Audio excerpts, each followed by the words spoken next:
C'était il y a 10 ans, le 13 novembre 2015, des attentats terroristes faisaient 132 morts et plusieurs centaines de blessés. Pour vous, on a retrouvé quelques reporters de France Info qui ont couvert ces événements ce soir-là. Ils vous racontent leur 13 novembre, une soirée qui a changé la France.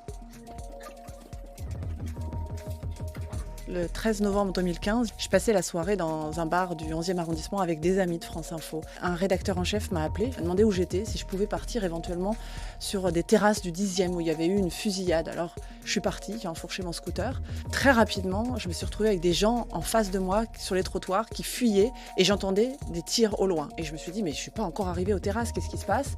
Je n'ai compris que bien plus tard que c'était le Bataclan et que les gens fuyaient la zone du Bataclan. Arrivée enfin dans le 10e arrondissement en faisant des détours dans Paris, je me retrouve à faire des directs sur un bout de trottoir pour raconter ce que je vois. Je me souviens d'une ambiance très grave, d'une sidération, de policiers très tendus et puis quand même d'une grande solidarité, d'une bienveillance. Je suis en train de faire mes directs sur un bout de trottoir et les gens dans l'immeuble juste au-dessus me disent « mais montez, montez, vous serez plus à l'aise chez nous ». Et c'est en montant chez eux que depuis la fenêtre, j'ai vu les corps des victimes du Carillon et du Petit Cambodge allongés avec les draps blancs dessus. Ça, c'est l'image qui me fait comprendre que c'est vraiment dramatique. Ensuite, je me souviens de l'arrivée au Bataclan, des sons très forts, des tirs en rafale. C'était l'assaut de la BRI.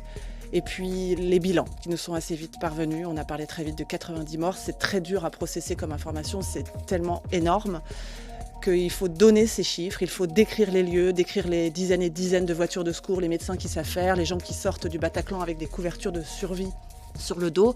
C'est notre boulot, c'est notre mission de raconter à ce moment-là, mais on n'est pas, comme on pouvait l'être à d'autres moments à cette époque, sur un terrain de guerre, loin en Ukraine ou au Proche-Orient. Non, là on est dans notre ville et c'est très différent de ce point de vue-là. Je me souviens d'une amie qui travaillait pour un autre média et qui passe à ce moment-là sur le trottoir près du Bataclan. On n'a pas échangé un mot. C'était le silence complet, on s'est serré dans les bras entre deux directs et on s'est remis à travailler.